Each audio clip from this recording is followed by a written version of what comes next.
नमस्कार. आज आपण करणार आहोत मस्त असे मोमोज, ते पण मैद्याचे किंवा गव्हाचे नाही आहे. तर हे राईस पेपरपासून मोमोज तयार करणार आहोत. राईस पेपरपासून बऱ्याच रेसिपी तयार करता येतात.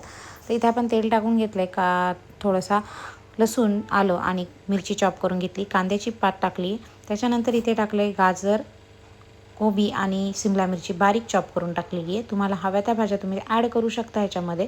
त्याच्यात टाकले पनीर टाकल्यानंतर सगळं मिक्स करून घेतले. तर हे तुम्ही व्हेज करू शकता, नॉनव्हेज करू शकता, बऱ्याच गोष्टी करू शकता. तर आपण त्यात टाकले मीठ, मिरपूड, soya sauce, chilli sauce, vinegar. तर हे सगळं टाकून घ्यायचं आणि कोबीला पाणी सुटतं, सगळ्याच भाज्यांना पाणी सुटतं. तर थोडंसं पाणी आटेपर्यंत परतून घ्यायचं, चांगलं मीडियम गॅसवर ठेवायचं.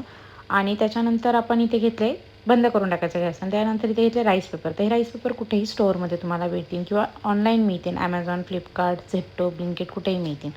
तर इथे मी त्याचे छान तुकडे करून घेतले, त्रिकोणी आणि ते दोन एकत्र करून छान मोमोजचा आकार दिला आहे आणि त्यात सारण भरून घेतले. तर आपण नॉर्मल मोमोज करतो तसेच करायचे, फक्त हे थोडंसं राईस पेपर असल्यामुळं थोडंसं हाताला चिटकतात, त्यामुळे जरा काळजी घ्यायची व्यवस्थित अशी.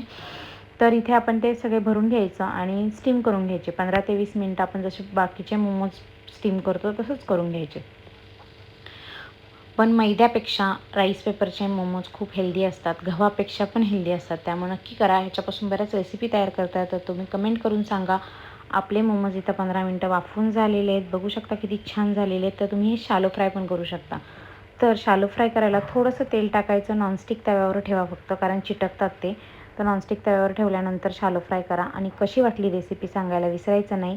आणि तुम्ही इंस्टाग्रामवर पाहत असाल तर फॉलो करा, यूट्यूबला पाहत असाल तर सबस्क्राईब करा, जास्तीत जास्त लोकांना शेअर